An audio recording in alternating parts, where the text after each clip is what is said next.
이 새벽을 주님과 2부 돌아왔습니다. 이 시간에는 나성열린문교회 박헌성 목사님께서 창세기 28장 1절에서 4절까지의 말씀을 본문으로 장자 같은 믿음의 아버지란 제목의 하나님의 말씀 전해주시겠습니다. 많은 은혜 되시기 바랍니다.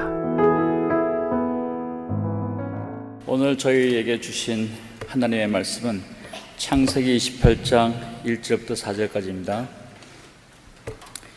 이삭이 야곱을 불러 그에게 축복하고 또 당부하여 이르되 너는 가나안 사람의 딸 중에서 아내를 맞이하지 말고 일어나 밧단 아람으로 가서 내 외조부 부두엘의 집에 이르러 거기서 내 외삼촌 라반의 딸 중에서 아내를 맞이하라. 전능하신 하나님이 내게 복을 주시어 내가 생육하고 번성하게 하여 내가 여러 족속을 이루게 하시고 아브라함에게 허락하신 복을 내게 주시되 너와 함께 내 자손에게도 주사 하나님이 아브라함에게 주신 땅 곧 내가 거류하는 땅을 내가 차지하게 하시기를 원하노라. 아멘. Happy Father's Day. 할렐루야. 성경에 나타난 가정은 하나님의 창조의 섭리에 따라서 하나님께서 세우신 인간 행복을 이루는 공동체인 것입니다. 사람은 누구나 가정에서 태어나고 가정에서 자라고 가정을 위해서 일하다가 가정에서 죽습니다. 이렇게 가정은 인간 생활의 근거지요, 학교예요, 안식처요, 또한 행복을 함께 나누는 보금자리인 것입니다. 믿습니까? 특별히 성경에 나타난 유대인들의 가정을 보면 가정은 율법과 하나님 공경함을 가리키는 의식의 전수장이었습니다. 그리고 신약 성경에 나타난 가정은 하나의 작은 교회인 것입니다. 유대인 해당으로부터 쫓겨난 그리스도인들은 가정에 옹기종기 모여서 하나님 앞에 예배를 하고 그 가정교회가 성장해서 오늘의 교회가 된 것입니다. 그러므로 가정과 교회는 하나님께서 직접 세우신 기관이며 둘 다 인간의 행복을 위해서 서로 사랑하며 번창하며 하나님의 나라 킹덤 오브 갓을 이루어 나가는 것입니다. 거룩한 공동체로 가정이나 교회는 축복의 통로가 되어야 할 줄로 믿습니다. 할렐루야. 그런데 가정에서 가장 중요한 멤버가 누굽니까? 부부인 것입니다. 남편과 아내인 것입니다. 아버지와 어머니인 것입니다. 그렇다면 자식은 뭐냐? 자식은 위탁된 손님인 것입니다. 손님이라는 것은 때가 되면 보내야 되는 것입니다. 여자들이 자식을 위해서는 죽자 살자 수고하고 헌신을 아끼지 않는데 그 못지않게 중요한 것이 남편인 것입니다. 남편에게 잘해야 되는 것입니다. 그걸 여자들이 잘 모르더라고요. 그저 자식만 쳐다봐. 아무 소용없는 짓 하고 있는 거예요. 남편 잘 섬기시기를 바랍니다. 오늘은 Father's Day, 아버지 날입니다. 먼저 아버지 되신 분들 축하 한번 하겠습니다. 아버지라는 그 이름만 들어도 얼마나 좋습니까? 그런데 시대가 바뀌면서 아버지의 권위는 고사하고 위신이나 체면이나 그런 게 말이 아닙니다. 시대가 바뀌어서 권위도 다 땅에 떨어져서 이제는 고개 숙인 아버지, 기댈 데 없는 아버지, 힘없는 아버지, 아내와 자식 사이에서 수많은 갈등을 겪어야 하는 고민하는 아버지, 뭐 이런 소설까지 나왔으니까요. 원래 아버지는 어머니보다가 말수가 적잖아요. 세상에서 시달리다 보면 집에 들어가면 하고 싶은 말이 없어요. 그런데 여자들은 집에 와서 왜 말도 안 하느냐고, 왜 가만히 있느냐고. 그런데 남자들은 밖에서 할 말을 이미 다 해버렸어요. 그러니까 누가 이런 아버지의 마음을 알아주겠습니까? 식구들을 위해 수고하는 아버지는 오늘 또 내일 또 늘 고달픈 삶을 살아가고 있다는 것입니다. 심리학자들에 따르면 남자는 하루에 8,000단어의 말을 하면 된다는 것입니다. 다 했다는 것입니다. 그런데 여자는 얼마나 하는 줄 압니까? 2만 단어를 한다는 거예요. 그 말 많은 여자의 얘기를 다 들어야 되니까 그 말 많은 여자들, 때로는 그 말 같지 않는 말을 다 들어줘야 하는 게 아버지들이야. 그래서 아버지들은 흔히 이런 말 합니다. 피곤한 인생을 살면서 내가 남자로 태어난 거, 태어날 때 각광받아서 20대에 결혼할 때까지는 절정을 이루는 것입니다. 그러나 30대가 되면서 목소리가 점점 작아져요. 손발에 힘이 빠지는 40대가 되면 부인 눈치를 슬슬 보게 되는 것입니다. 50대가 되면 부인이 시키는 대로 하고 60대가 넘으면 음식도 마음대로 먹지 못하고 부인이 하는 대로 다 따라가는 것이 남자의 신세. 그래서 젊었을 때 너무 속썩이지 말아라. 나중에 늙어서 구박받는다. 그래서 노후 대책을 일찍 잘하라. 그런 말을 합니다. 그렇다면 과연 아버지라는 존재는 무엇일까요? 어떤 아버지가 좋은 아버지 상일까요? 여러분 생각해 보셨습니까? 아버지라는 이름은 분명히 영광스러운 이름인데 여러분은 어떤 아버지의 모습을 그리면서 살아가고 있습니까? 어떤 아버지가 되는 것이 성경적으로 아니면 우리 믿음 있는 사람들의 좋은 아버지 상일까 생각해 보셨습니까? 지난주 신문에 보니까 아버지 손을 기억하십니까? 라는 기사가 실렸더라고요. 우리 아버지 손이 큰 손일까 작은 손일까? 우리 아버지 손이 손가락이 길까 짧을까? 기억하는 분 계십니까? 저는 안타깝게도 3살 때 아버지가 세상을 떠났기 때문에 아버지에 대한 기억이 하나도 없습니다. 자라날 때는 어머니 사랑이 컸기 때문에 아버지에 대해서는 모르고 살았습니다. 그러나 이 아버지의 모습이 전혀 없습니다. 그런데 이 아버지에 대한 설교를 준비하다 보니까 만감이 교차하더라고요. 지금 우리 아이들에게 비치는 아버지의 모습이 과연 정상일까? 아버지라는 존재는 도대체 뭘까? 성경이 말하는 가장 아이디어한 아버지는 어떤 아버지를 두고 이야기할까? 제가 하나 발견했어요. 한마디로 얘기하면 성경에서 얘기하는 가장 좋은 아버지상은 장자 같은 아버지, 믿음의 아버지였습니다. 장자란 큰 자를 말하는 것입니다. 마음이 넓은 사람, 믿음 있는 아버지죠. 사람은 이 세상에 태어나서 한 번밖에 살지 않습니다. 너도 나도 다 큰 자 되기를 원하잖아요. 그래서 우리에게 높아지려는 마음이 있습니다. 누구나 앞서가려고 하는 이런 장자 같은 마음이 있는 것입니다. 마음이 넓고 힘이 있고 장자 같은 믿음 있는 이 아버지가 되고 싶어 한다, 그런 말입니다. 다시 말해 누구나 큰 자가 되려고 하는데 장자 같은 믿음 있는 아버지가 되려는 것이 정상이라는 것입니다. 그런 마음이 있어야 된다는 것입니다. 인간은 누구나 영육간에 큰 자, 장자가 되고 싶어 하는데 장자의 영광을 얻으려는 욕망은 우리 인생을 기름지게 하고 윤택하게 하고 유익이 된다, 그런 말입니다. 이것은 교만과는 다른 이야기인 것입니다. 그런 생각이 있어야 업적도 남기고 그런 생각이 있어야 우리가 커질 수가 있고 성공할 수도 있습니다. 예수님께서도 그런 마음 책망하지 않으셨습니다. 일찍이 요한의 어머니가 주님께서 영광 중에 임하실 때 우리 두 아들 주님이 데리고 정치해 주십시오. 다른 제자들이 이 말을 듣고 분노했다, 소위 치맛바람 일으켰다는 거지요. 그런데 예수님께서는 그렇게 이야기하는 어머니를 책망하지 않으셨습니다. 오히려 그런 마음을 가지고 있는 사람에게 축복해 주셨다.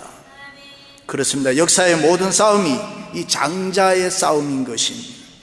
그런데 그런 싸움이 정치나 경제나 사회나 문화나 교육이나 각 방면에 있어서 발전시켰다. 그런 마음 때문에 갈등과 불화도 있었지만은 역사는 끊임없이 발전되어 가는 것은 장자가 되겠다는 사람들에 의해서였습니다. 그러므로 장자의 자리는 대단히 중요한 줄로 믿습니다. 할렐루야. 이 장자의 자리가 승리의 자리고 축복의 자리인 것입니다. 그러므로 아버지들은 누구나 이 장자가 되려는 욕망을 가지시기를 바랍니다. 제일 가는 1등 가고 싶어 하는 그런 마음이 아버지에게는 있어야 된다, 그런 말이에요.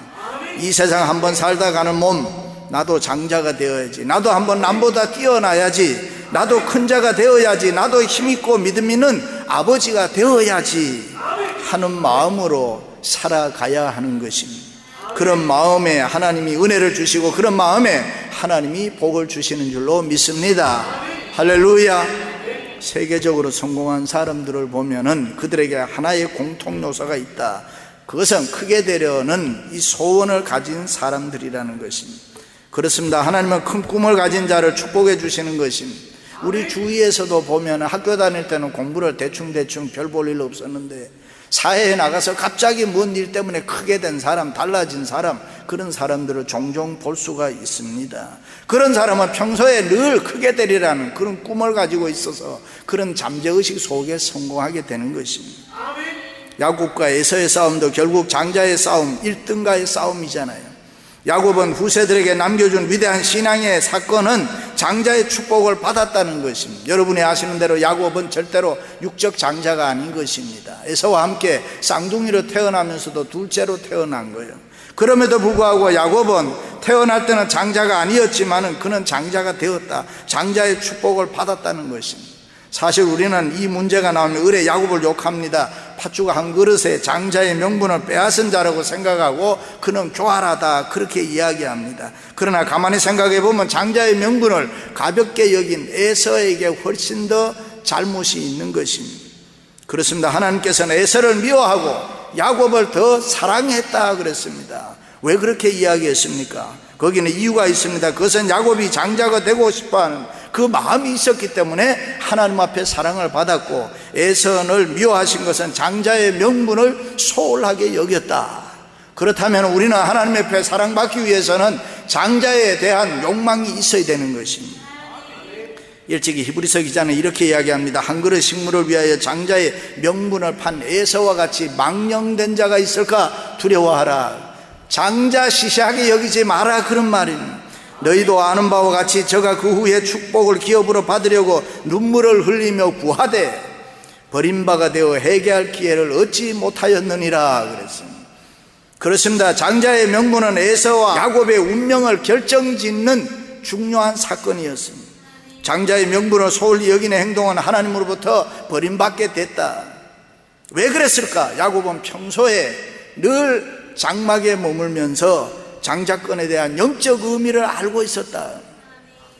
장막에서 어머니 통해서 하나님의 말씀을 배울 수 있었기 때문에 그는 언제나 예배하면서 이 장자권을 사모했다 그래요. 어머니로부터 아브라함의 신앙과 신비한 성경의 말씀을 들으면서 큰 감동을 받으면서 나도 장자가 되어야지.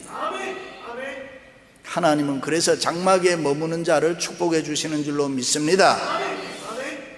주의 집에 거하는 자가 복이 있나니, 믿으시면 아멘. 여러분, 장막이 뭡니까? 교회 가정 아닙니까? 예배하는 거, 하나님을 경배하는 거. 그런데 에서는 예배하고 경배하지 아니하고 늘 들에만 쫓아다녔다. 들은 뭡니까? 세상 아닙니까? 장자권 시시하게 여겼다. 사냥은 빼앗는다는 말 아닙니까? 세상에서 죽이고 빼앗지만 언젠가는 갈등을 느끼고 언제나 목말라 하는 것입니다. 배부름이 없습니다. 만족이 없습니다. 이 세상은 어디에도 다 흙이져 있는 것입니다. 그것이 바로 에서 후손들의 특징인 것입니다. 그렇습니다. 야곱은 장자가 되려는 소원을 가지고 있습니다. 믿음 있는 자, 큰 자가 되기를 원했습니다. 장자가 뭡니까? 맏아들 아닙니까? 쉽게 얘기하면 재산 상속권에 대한 특권이 그 시대도 많았단 말이죠. 집안을 다스리는 권한이 있잖아요. 그런데 여러분, 성경을 자세히 보면 야곱이 장자가 되겠다고 하는 것은 그런데 관심이 있어서 그랬던 거 아닙니다. 야곱이 장자가 되기를 원했던 것은 신앙적 장자를 원했던 것입니다. 믿음의 큰 자를 원했던 것입니다. 장자 같은 믿음 있는 아버지를 원했던 것입니다. 할렐루야. 야곱은 그의 생각과 뜻과 이상과 꿈이 항상 킹덤 오브가 하나님의 나라에 있었다, 이 말입니다. 하나님의 큰 역사, 하나님의 거룩한 섭리, 하나님의 나라와 그 의를 생각하며 그 속에 있는 나 자신이 하나님의 자녀됨을 날마다 기뻐하며 사는 삶, 하나님의 역사를 기뻐하고 하나님의 사랑받는 자신의 모습을 계속 깨달아가면서 기뻐하는 신앙적 기쁨에 사는 사람, 그것을 원했던 것입니다. 하나님 한 분만으로 언제 어디에서는 만족하는 삶, 성경은 그런 사람을 믿음의 사람, 온전한 사람이라고 정의하는 것입니다. 할렐루야. 야곱은 조부 아브라함의 하나님, 아버지 이삭의 하나님을 이야기하면서 이렇게 이야기합니다. 오늘 말씀에 이삭이 야곱을 불러 그에게 축복하고 전능하신 하나님이 내게 복을 주시어 내가 상륙하고 번성하게 하사 내가 여러 족속을 이루게 하시고 아브라함에게 허락하신 복을 내게 주시되 너와 함께한 내 자손에게도 주사 하나님이 아브라함에게 주신 땅을 차지하기를 원하노라 그랬습니다. 할렐루야. 그렇습니다. 그 하나님으로부터 영적인 축복받으려고 했던 것입니다. 야곱이 그토록 장자권을 원했던 것은 아브라함으로부터 내려온 예수 그리스도에 대한 이 영적 축복을 갈망했던 것입니다. 실제로 야곱은 장자의 명분을 얻었지만 부모로부터 유산 얻은 거 하나도 없잖아요. 그것 때문에 오히려 쫓겨나잖아요. 장자의 명분 때문에 고난의 길을 걸어가잖아요. 그러나 그는 장자의 명분을 절대로 돌려주지 않았습니다. 나중에 영육의 거부가 된 후에 이제 복을 많이 받았으니까 형에게 장자권 물려주자, 절대로 그러지 않았습니다. 야복 강변에서 생명의 위협을 느끼면서도 형을 만나게 될 때 이 장자의 명분을 돌려주지 아니했습니다. 야곱이 끝까지 장자의 명분을 붙들고 있었던 것은 영적인 하나님의 축복과 거룩한 하나님의 은혜를 자기가 자손 만대까지 받아야 되겠다는 결심 때문이었던 것입니다. 믿으시기를 바랍니다. 그렇습니다. 하나님은 오늘 또 육적인 장자가 아니라 이 영적인 장자를 세우고 축복해 주시는 것입니다. 이 영적 장자를 세우고 하나님의 나라를 만들어가는 것입니다. 가인과 장자에는 두 종류가 있잖아요. 육적 장자가 있고 영적 장자가 있잖아요. 가인과 아벨 중에 육적 장자는 가인입니다. 그러나 그 가인을 버리고 아벨을 영적 장자로 세우는 것입니다. 이스마엘과 이삭 중에 이스마엘을 버리잖아요. 그리고 영적 장자로 이삭을 세우잖아요. 에서와 야곱 중에서도 에서를 버리고 야곱을 영적 장자로 세우는 것입니다. 사울과 다윗 중에서도 사울을 버리잖아요. 그리고 다윗을 영적 장자로 세우잖아요. 야곱의 12아들 가운데서도 11번째 아들인 요셉에게로 이 장자가 돌아가잖아요. 그리고 4대 족장 아브라함과 이삭과 야곱과 요셉의 하나님이 되어서 신앙의 혈통을 형성해 나가는 것입니다. 성경은 육적 장자보다 영적 장자를 더 중요하게 생각합니다. 믿으시면 아멘. 그래서 우리 모두는 영적 장자가 되어야 할 줄로 믿습니다. 사랑하는 성도 여러분, 하나님이 원하시는 영적 장자, 신앙의 장자, 힘있고 믿음 있는 아버지, 어머니들이 되시기를 주님의 이름으로 축원합니다. 영적 장자, 믿음 있는 아버지는 어떤 사람입니까? 큰 마음이 넓은 사람인 것입니다. 큰 사람은 긍정적으로, 마음이 큰 사람을 우리가 큰 사람이라 그래요. 장자 같은 믿음의 마음을 가진 사람은 다른 사람의 마음이 넓기 때문에 감동을 주는 것입니다. 다른 사람의 마음을 다스릴 수 있는 사람인 것입니다. 예수님은 온 인류를 마음에 품은 큰 마음의 사람이었기 때문에 인류를 죄에서 구원할 자로 오셨고 그 마음으로 일생을 사셨기 때문에 시시한 일에 시비 걸리지 아니하고 십자가 지는 사랑으로 온 인류를 품을 수 있었던 것입니다. 할렐루야. 그러므로 영적 장자 믿음 있는 아버지는 큰 마음 가지고 살아야 됩니다. 소위 통 큰 사람, 통 큰 아버지들 되시기를 바랍니다. 통 큰 사람들은 다른 사람들을 살리는 것입니다. 다른 사람과 시비하지 않는 것입니다. 장자 같은 믿음 있는 아버지는 시시한 일에 싸우지 않습니다. 작은 일에 신경 쓰지 않습니다. 장자 같은 믿음 있는 아버지는 와이프와 자식들과 시비하지 않습니다. 그들과 싸우지 않습니다. 왜 하면 안 해요? 어떤 집사님이 그러더라고요. 남편과 아내가 가만히 보니까 TV 채널 가지고 서로 막 싸우더라고요.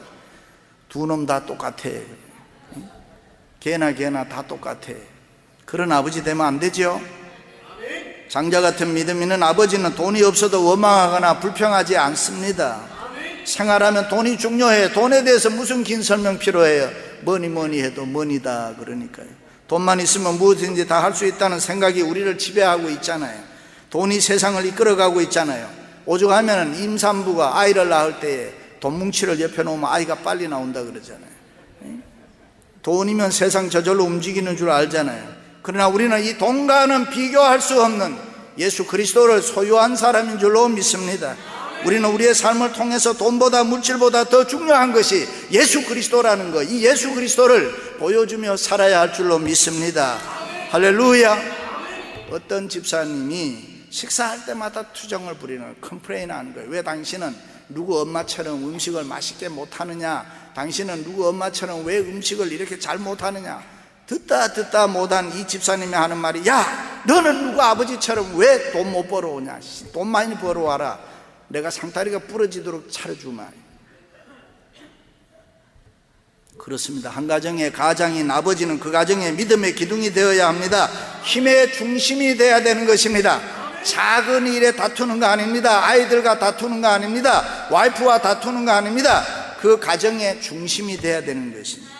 아버지는 그 가정의 내일에 대한 분명하고 뚜렷한 비전을 가지고 있어야 됩니다. 아무리 실패하고 어두운 절망 가운데 있다고 할지라도 한 가정의 아버지는 믿음 위에 굳게 서서 하나님을 바라보며 내일에 대한 소망을 붙잡고 가정을 이끌어갈 수가 있어야 되는 것입니다. 아무리 가정이 어려워도 아무리 살기가 힘들어도 자식들에게 하나님에 대한 분명한 신앙과 내일에 대한 꿈을 심어줄 수 있다면 그 아버지는 훌륭한 아버지인 것입니다. 만약에 어머니가 그렇게 했다면 그 어머니는 훌륭한 어머니인 것입니다. 그래서 영적 아버지인 바울은 이런 이야기합니다. 나를 본받으라 그러는 것입니다. 솔로몬 왕은 일찍이 너는 마음을 다하여 여호와를 신뢰하고 내 명철을 의지하지 말라. 너는 범사의 그를 인정하라. 그리하면 내 길을 지도하시리라. 그렇게 자녀들에게 가르치시기를 바랍니다. 가정의 중심이 되는 아버지들 되시기를 바랍니다. 할렐루야. 경상남도 산천의 한 가난한 집에 아버지가 형편도 어렵지만 아들 하나 있는 거 공부시켜야지 그래 마음을 먹고 대구로 유학을 보냈습니다. 대구 중학교 1학년 다닐 때에 1학기를 마치고 성적이 68명 중에서 68등 꼴찌를 했습니다. 시골에서 다니고 중학교를 대구로 갔으니까 그렇지 않겠어요? 방학을 해서 고향을 가는데 그 성적표를 보일 자신이 없어서 68등을 1등으로 바꿔서 고쳐서 아버지에게 보여드린 거예요. 그 당시에 아버지는 보통 학교도 나오지 아니하고 공부도 안 했으니까 알아차릴 줄 모를 줄 알고 자식이 아들이 그렇게 고쳐서 보내주는 거예요. 그것을 보고 아버지가 기뻐하는데 친지들이 몰려와서 공부는 잘했냐 물어보니까 앞으로 봐야지 이번에는 어쩌다 1등 했는가 봐 이래. 그러니까 친지들이 모여서 1등을 하다니 1등을 했으면 한택 내라고 그렇게 막 졸라대니까 한 마리 키우던 돼지를 잡아서 잔치를 베푸는 거예요. 그것을 보니까 이 아들이 기가 막힌단 말이죠. 꼴찌한 놈을 1등 했다고 잔치 베푸는 아버지 보면서 아버지 그래서 말을 하려는데 못하는 거예요. 강으로 막 쫓아나가서 물에 빠져 죽어버리겠다. 강에 갔는데 그 죽기도 안 되고 그 사건 이후에 그 아들이 변화됐다. 달라졌다.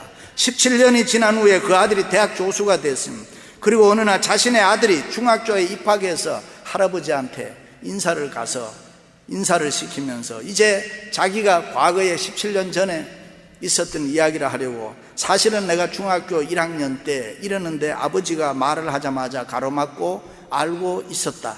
그만해라. 내 아들이 듣는다. 자신이 위조한 성적을 알고도 돼지 잡아서 잔치한 아버지, 그 아버지의 마음이 있어서 박사가 되고 교수가 되고 총장이 될 수가 있었다. 감히 물을 수 없었던 그 마음, 여러분 전 경북대학교 박찬석 총장의 이야기입니다. 아들의 마음을 얻는 길은 진실로 아들을 믿어주는 것입니다. 아들의 입장에 되어주는 것입니다. 믿어주는 아버지를 위해서 그 아들은 마음을 바로 세워서 대학 총장이 됐던 것입니다.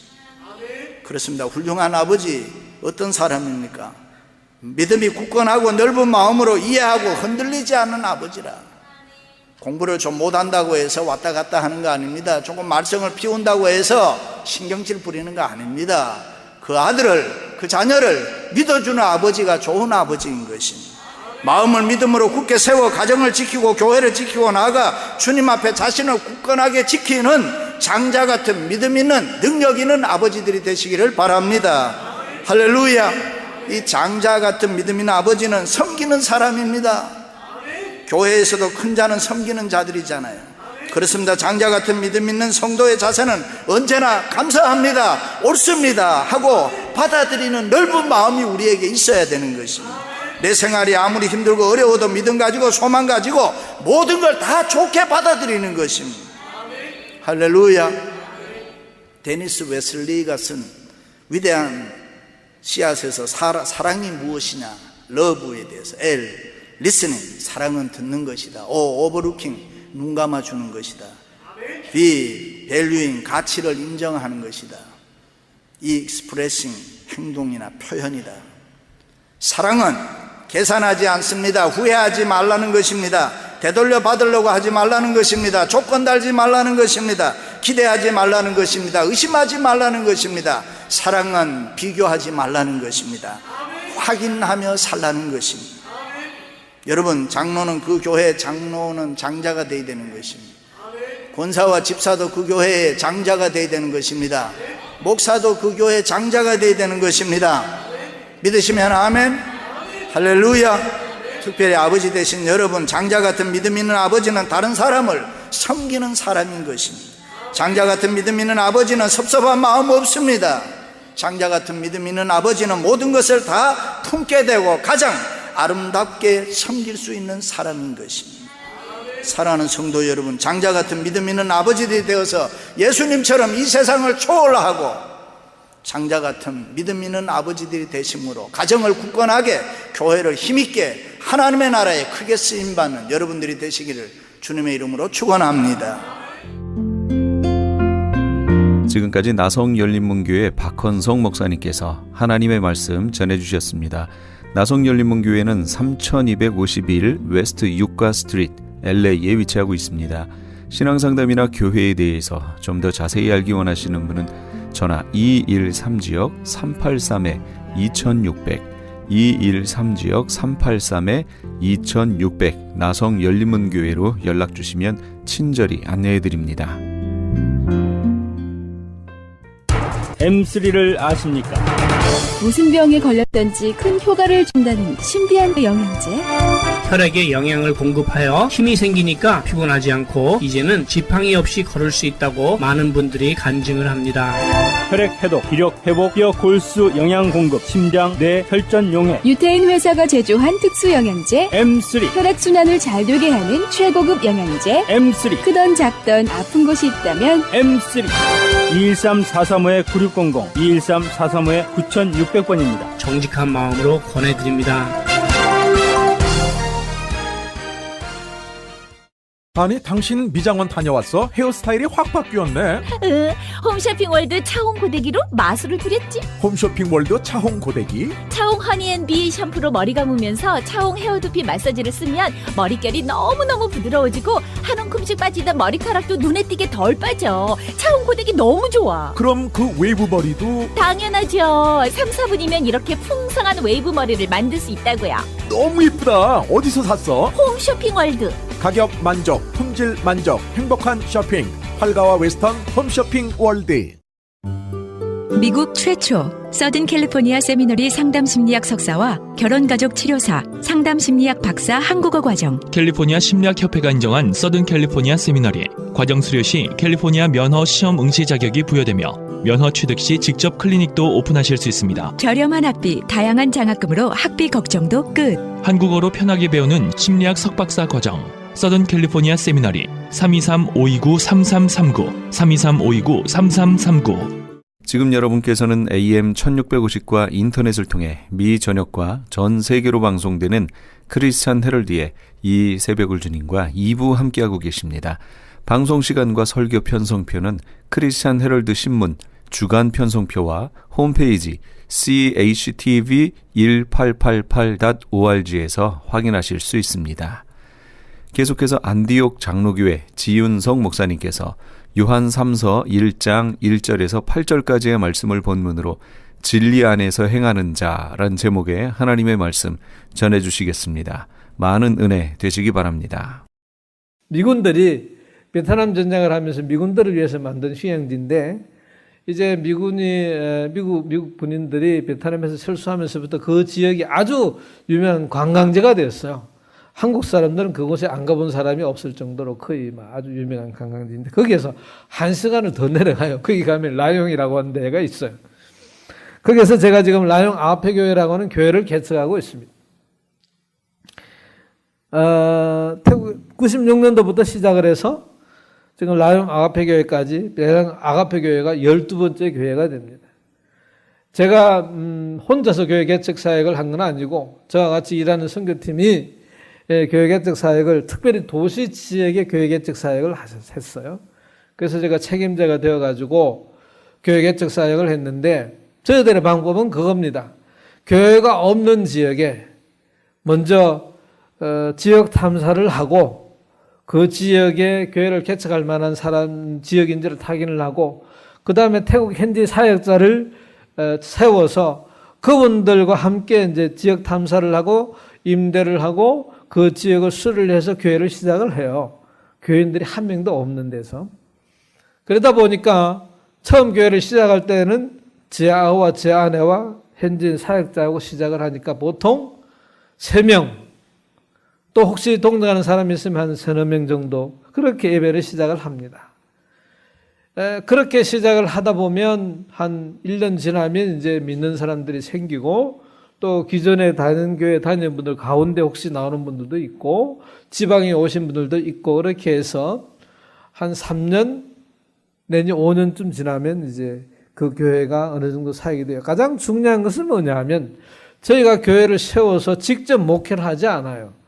저희가 하는 방식은 현지인 사역자를 세워서 이들로 하여금 목회를 하게 선교사가 돕는 거예요. 선교사가 주인이 아니고 선교사가 담임 목사도 아니고 선교사가 부목사처럼 현지인 사역자를 도와요. 신학교를 이제 갓 졸업했어요. 잘 몰라요. 목회가 뭔지도 모르고 나이도 어려요. 23살, 23살밖에 안 되니까.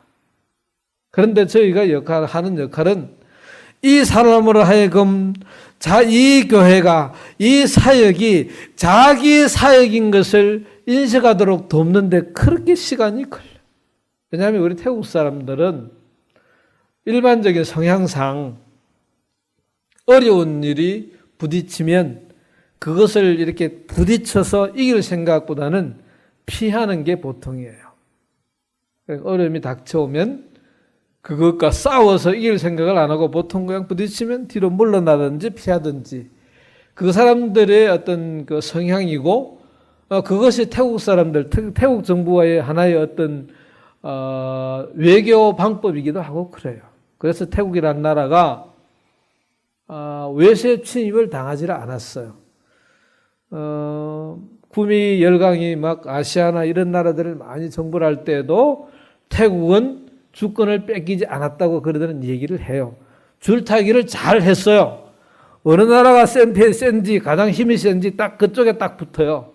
그러다가 전쟁을 해가지고 다른 나라가 힘이 세면 또 그쪽에 또 붙어요. 편하죠. 무조건 센 쪽에 이기면 붙으면 되니까. 우리 한국 사람들의 가치관하고는 조금 달라요. 우리 한국 사람들은 의리가 있잖아요. 의리가. 내가 저 사람하고 붙었는데 저 사람이 실패하고 넘어져도 나는 무조건 그 표가 같이 죽잖아. 근데 태국 사람은 그렇게 안 해요. 딱 저 사람 붙었는데 그 사람이 힘이 없어져요. 그러면 미련 없이 버리고 센 쪽에 가서 붙어요. 그게 그분들이 가지고 있는 철학이고 그렇게 지금까지 그렇게 살아왔어요. 저희들이 사역할 때도 보면 좀 그런 경향이 많아요. 그래서 배신감 느낄 때도 많아요. 이것들이 내가 어떻게 해줬는데 감히 나를 배신하고 떠나. 그런데 그분들은 그게 당연하기 때문에 성질 내봤자 소용없어요. 왜냐하면 좀 있으면 좀 돌아와요 다시. 내가 좀 더 힘이 생기면. 아무 일도 없었다는 듯이. 그러면 어떻게 하겠어요? 받아줘야지. 그렇게 교회를 개척을 하고 또 세우면 저희는 미련 없이 그 교회를 또 이렇게 그분에게 맡기고 또 새로운 지역에 가서 교회 개척을 또 시작을 합니다. 그래서 저는 태국에서는 교인이 30명이 넘는 교회에서 예배 드린 적이 별로 없어요.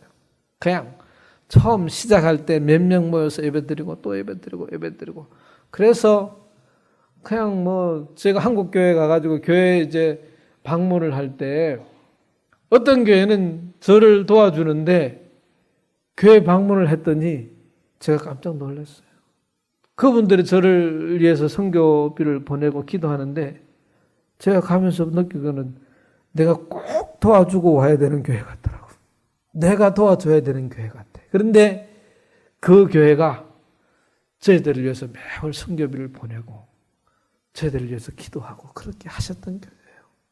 주일 오후 예배 때 설교를 하려고 맞췄는데 교인이 몇 명이 없어요. 근데 저는 전혀 어색하지 않았어요. 왜냐하면 그런 교회에서만 주로 설교하고 예배를 드리고 왔기 때문에. 20년 동안 그렇게 거쳐온 교회가 지금 드리는 교회가 12번째 교회가 되겠습니다.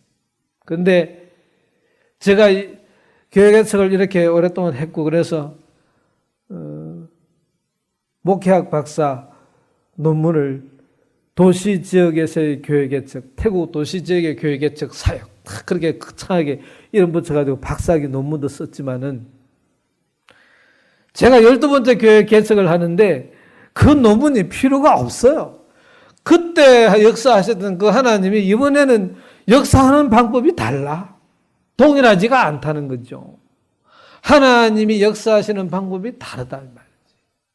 제가 태국교회 사역을 이렇게 해가면서 배우는 것은 그거였습니다. 철저하게 주님이 주권, 주님이 인도하시는다는 그 사실을 믿는 거였습니다.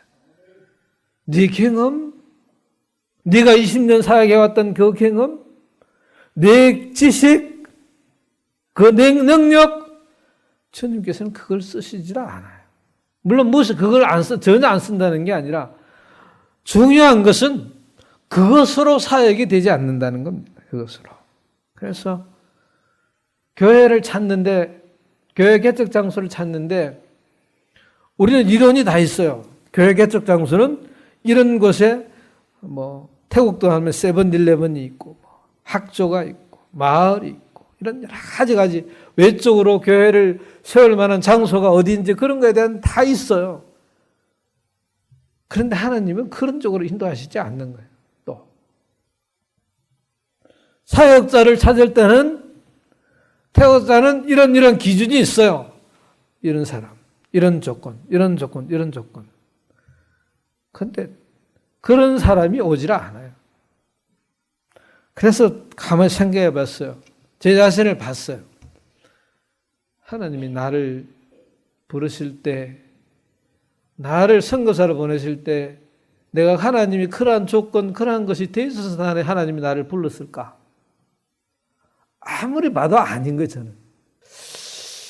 무슨 학력이 뛰어난 것도 아니고 집안이 좋은 것도 아니고 그렇다고 얼굴이 잘생긴 것도 아니고 아무리 세상적인 사람들이 볼 때 그 사람들이 볼 만한 그런 무슨 자격이나 조건이 있어서 하나님이 나를 부르시고 세우시고 보내신 것이 아니라는 것을 생각하면서 이것 그래서 그냥 제껴놔놓고 하나님 앞에 기도했어요. 하나님께서 원하시는 장소가 어딘가요? 하나님께서 제가 교회를 세우려고 하는데 이 장소가 어딘가요? 6개월을 찾았는데 나중에 내가 어느 날 갑자기 떡 갔는데 이렇게 간판이 붙어 있어요. 임대한다고. 내가 그 지역을 수도 없이 왔다 갔다 했는데 안 보였어요. 그래서 문 열고 들어갔어요. 전화를 했어요. 그래서 만났어요. 문을 열고 들어갔더니 그때 우리 돈이 없었거든. 왜냐하면 선교비가 외부에서 지원을 받아서 하는 게 아니라 우리에게 주신 하나님의 일반 선교비를 가지고 이제 그 교회 개척 사역을 시작하려고 그러니까 문을 열고 딱 들어갔는데 다 돼 있어요. 타일도 다 깔려 있고 우리가 들어가서 수리할 게 아무것도 없어. 그냥 책상 의자 몇 개 들고 들어와서 예배만 시작하면 되더라고. 하나님께서 그렇게 인도해 주시더라고요. 그래서 이제 예배를 드리는데 제 아내밖에 없잖아요. 그래서 제가 예배 그곳에 개척을 시작하기 전에 현지에 있는 사역자들과 이제 교제하면서 만나서 저희가 그쪽에서 사역자를 교회를 시작할 테니까 어디에가 하면 좋은지 어떻게 저러는지 좀 자문을 구하고 그렇게 했더니 날짜를 정해놓고 예배를 드린댔더니 옆에 있는 어떤 조금 교인이 많은 우리 태국교회 사역자가 저에게 그랬어요. 선교사님, 우리 교인 2명 빌려줄 테니까 예배 같이 드리세요. 그랬어. 교인 2명 빌려주더라고. 그래서 왜 교인 2명을 빌려야 되고 하니까 저는 명세에 교회를 개척하는 사람인데 기타도 칠 줄도 몰라. 기타도. 제 아내는 피아노 반주도 할 줄 몰라. 그런데 하나님께서 교회를 개척하래 저보고 계속.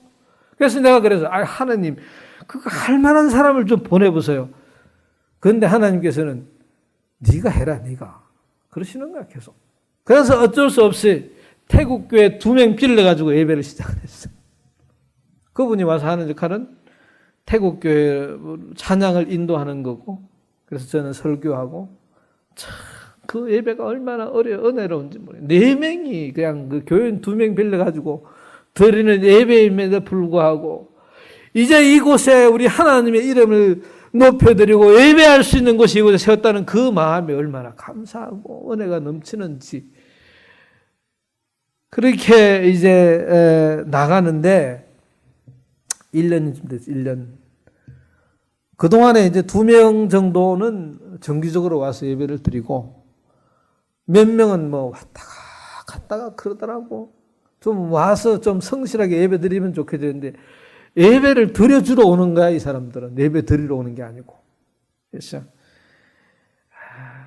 기도는 그러면서 아침마다 하나님 앞에 나가서 기도하면서 주님, 이 교회는 주님께서 교회를 세우셨습니다. 말씀하신 대로 주님께서 내 교회를 세우신다고 말씀하셨으니까 주님께서 세우셨고 주님께서 이 교회의 머리 되시고 저희는 주님의 몸입니다.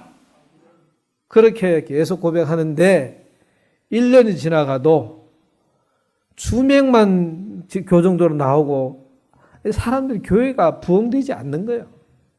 그래서 어느 날 아침에 제가 하나님 앞에 이렇게 기도했어요. 아이 주님 좀 어떻게 해보세요. 이게 뭡니까? 아니 뭐 1년을 살아야겠으면 조금 보내주시고 그러셔야지.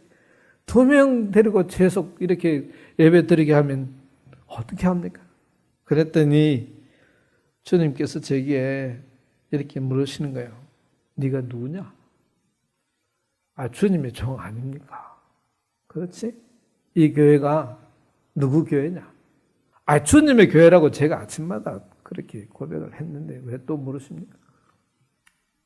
그러면 네가 지금 교인 2명 없는 것 때문에 마음이 상한 모양인데 내가 내게 2명 보내줬으면 그 2명에게 충성하는 것이 내게 충성하는 거다. 그러시는 거예요. 2명에게. 내가 내게 맡기는 방이 2명이면 2명에 충성하면 되고 내가 10명 맡겨주면 10명에 충성하면 되고 더 맡겨주면 되는 거지. 내가 언제 너보고 사람 많이 모으라고 그랬냐? 뭐 그러면 또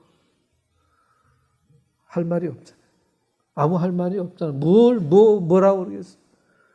알겠습니다. 그리고는 그 다음부터는 그 기도 안 했습니다.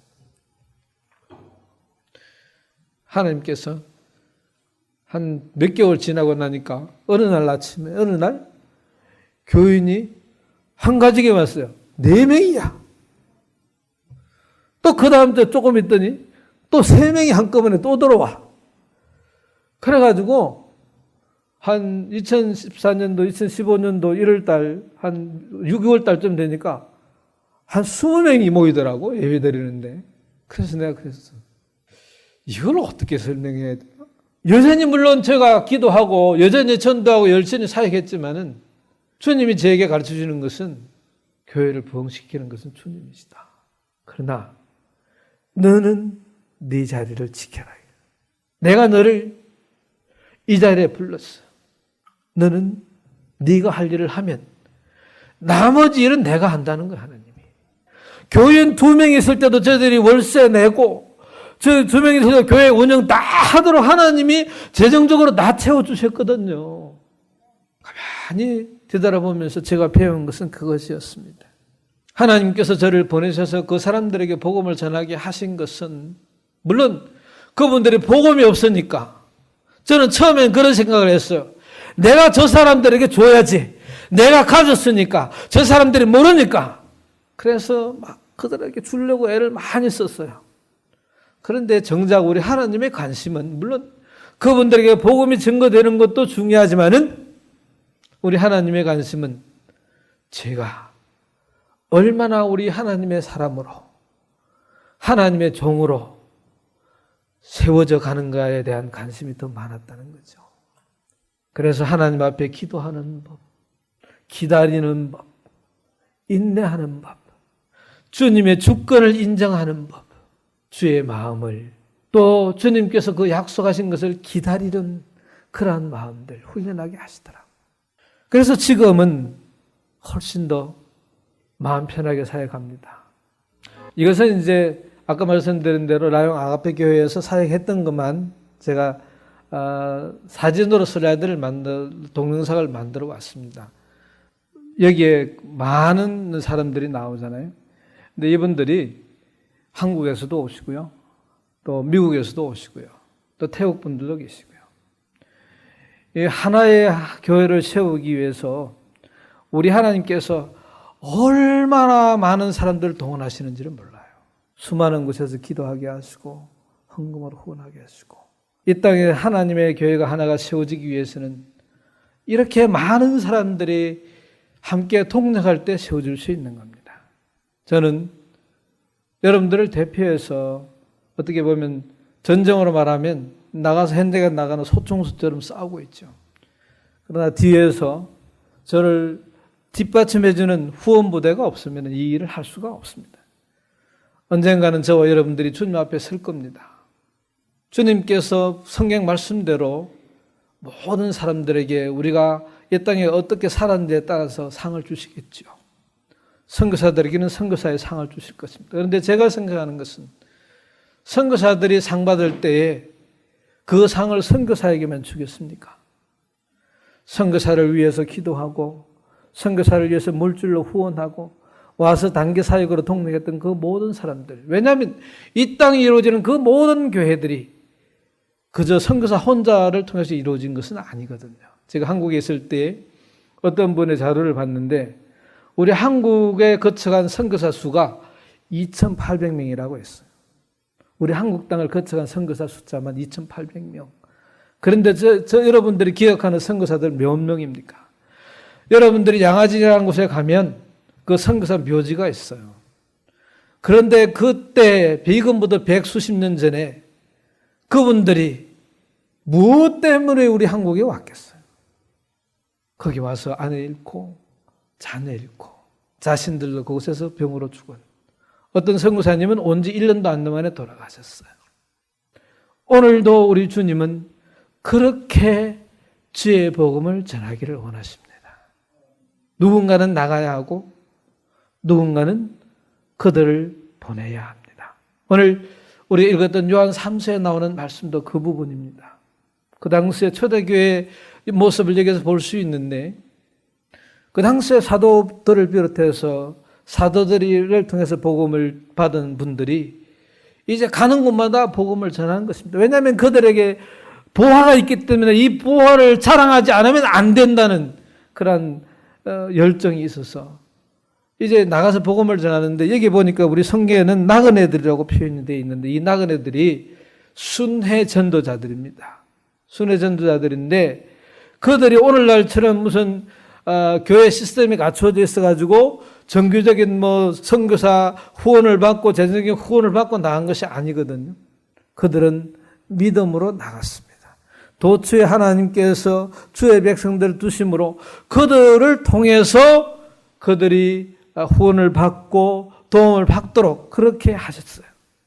여기도 보면 아마 사도 요한이 보낸 순회 전도자들이 있었는데 아마 그들이 가이오라고 하는 성도가 섬기는 교회에서 보냈던 것 같은데, 이 가이오라고 하는 사람이 그 순회 전도자들을 참 잘 섬겼던 것 같습니다. 왜냐하면 그 순회 전도자들이 다른 사람들도 아니고 오직 주의 복음을 전하기 위해서 모든 삶을 버리고 나가는 사람들이니까, 어느 7절 표현을 보면 이는 그들이 주의 이름을 위해 나가서 이방인에게 아무것도 받지 아니하며, 아무로 다른 믿지 않는 사람들에게 도움을 받을 수 없는 사람들이니까 믿는 사람들이 그들을 도와서 주의 사역을 하게 했다 이 말이죠. 그런데 사도 요한은 그 가이오에게 이렇게 축복합니다. 사랑하는 자여, 네 영혼이 잘됨같이 네가 범사에 잘되고 강건하기를 내가 간구하노라. 삼박자구를 얘기하는 게 아니고 주의 나라와 주의 복음을 위해서 헌신하는 그분들을 섬기기 위해서 그의 모든 재산, 물질, 시간을 바쳐 헌신하는, 그것 때문에 건강이 약해진 가이오에게 내가 네 영혼이 잘됨같이 네가 범사에 잘되고 강건하기를 내가 구하노라. 왜요? 계속 그 사역을 해야 되니까. 그 사역을 위해서 필요하니까. 그들을 네 하나님께 합당하게 그들을 전송해라, 이렇게 사도 요한이 권면합니다. 합당하게 전송한다는 말은 그들에게 필요한 것을 채워주고 그들의 건강을 채워주고 필요한 양식을 채워주고 그렇게 하라는 것. 그렇게 하는 것이 8절 말씀을 보면 이러므로 우리가 이 같은 자들을 영접하는 것이 마땅하니 이는 우리로 찔려여 함께 일하는 자가 되게 하려 함이라. 복음 사역은 어느 누가 혼자 하는 것이 아니거든요. 사도라고 혼자서 사역하는 것이 아니거든요. 사도 바울의 성경 편지를 보면 그와 함께 동력했던 수많은 동력자들의 이름이 나오지 않습니까? 오늘 이 아침에 제가 여러분들에게 권면하는 것이 이겁니다. 주님은 우리의 연약함을 통해서 주의를 하십니다.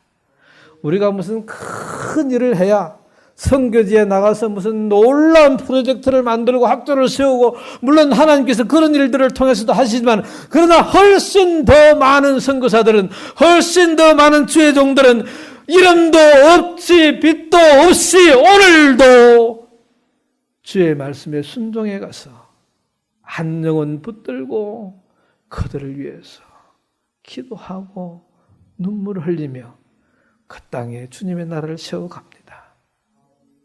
오늘도 수많은 성도들이 세상에 이름도 없이, 교회에서도 이름도 없이, 빛도 없이, 그저 내가 헌금 조금 내가면 이거 내는 거 부끄럽다, 내가 이거 내는 거 다른 사람 보면 어떨까, 그런 마음 가지고 내시는 분 있는지 모르지만 그러지 마십시오.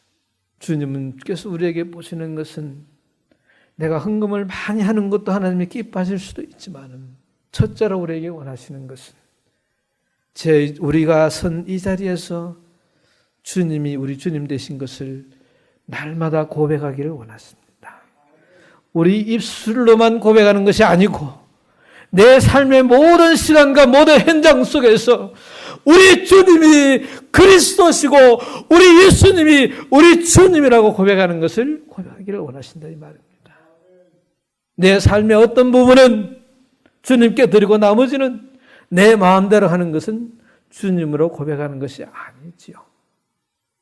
내 자녀 문제든 내 사업의 문제든 내 모든 어떤 문제든 간에 그것을 주관하시는 분이 우리 주님이라는 사실을 인정하기를 주님은 원하십니다. 거기서부터 우리의 삶이 시작됩니다. 그래서 주님의 마음이 가는 곳에 내 마음도 가고, 주님이 기뻐하시는 곳에 내 마음도 가고, 주님이 슬퍼하시는 건 나도 안 하고, 주님이 원하시지 않는 건 나도 안 하고, 주님이 아니라고 하면 세상 사람들이 아무리 좋다고 그래도 나는 그거 안 하고, 주님이 기뻐하시는 일이라면 내가 그 일을 위해서라면 내 모든 것이라도 내어줄 수 있는 그러한 마음, 주님은 오늘 그것을 우리에게 요구하십니다. 진리 안에서 행하는 자, 주님의 사랑을 받는 자, 그것은 큰 것을 우리에게 요구하는 것이 아닙니다. 지금 여러분들이 하고 있는 그 일을 계속하십시오. 지금 여러분들이 기도하는 그 기도 멈추지 마십시오. 지금 여러분들이 하시는 그 헌신을 멈추지 마십시오. 주님이 기뻐하시니까. 여러분들이 이 주보를 보시고 선교사들을 위해서 하루에 한 번씩 구체적으로 기도하지 못해도 우리 하나님 이분들을 축복해 주세요. 여러분들의 그 기도가 함께 모두어져서 주님의 사역을 이루어가는 것입니다. 여러분들이 능력이 얼마 되든지 조금이라도 주님을 위해서, 주님의 사역을 위해서 드리십시오. 주님은 이 세상을 창조하시고 지금도 주관하시는 주님이 물질이 없어서 우리에게 그걸 하라고 하시겠습니까? 우리를 위해서 그렇게 하시라고 하는 겁니다. 우리를 축복하실 근거가 있어야 되잖아요, 하나님이. 여러분들이 가진 것이 어느 것이든 그 주님 앞에 드리면 주님은 그걸 통해서 오병이어의 역사를 이루어 가시는 분은 우리 예수님이십니다.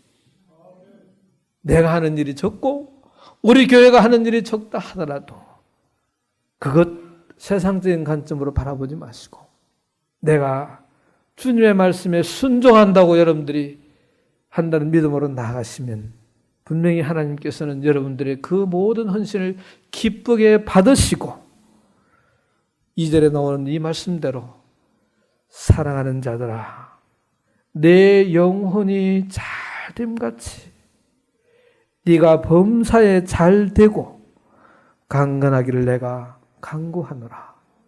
이 축복의 말씀에 받기에 합당한 우리 귀한 성도님들 되시기를 주님의 이름으로 축원합니다. 지금까지 안디옥 장로교회 지윤성 목사님께서 하나님의 말씀 전해주셨습니다. 안디옥 장로교회는 2720 몬트로즈 애비뉴 몬트로즈에 위치하고 있습니다. 신앙상담이나 교회에 대해서 좀 더 자세히 알기 원하시는 분은 전화 818-249-2871 818지역 249-2871 안디옥 장로교회로 연락주시면 친절히 안내해드립니다.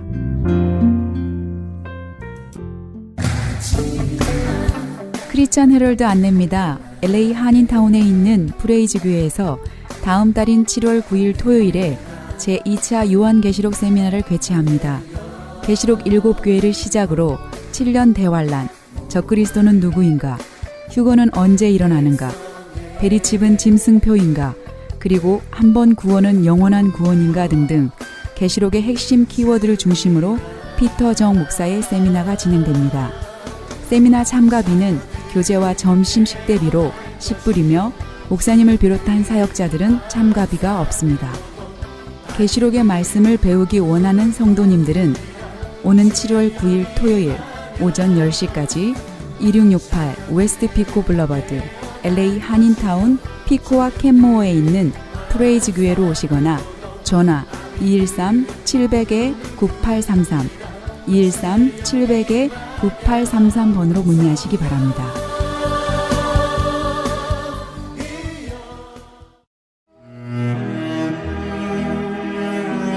크리스천 헤럴드는 한결같이 지켜주신 하나님께 감사를 드리며 한 영혼이 천하보다 귀하다는 하나님의 말씀으로 한 영혼이라도 복음을 듣고 주께 돌아오기를 간절히 기도하는 마음으로 미디어 선교 사역의 역할을 감당하고 있습니다.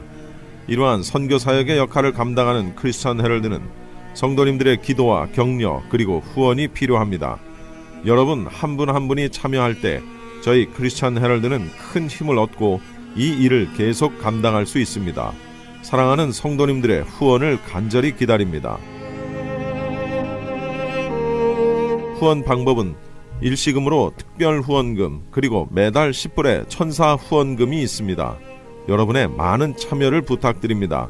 자세한 안내는 크리스천 헤럴드 213-353-0777 213-353-0777번으로 하시기 바랍니다.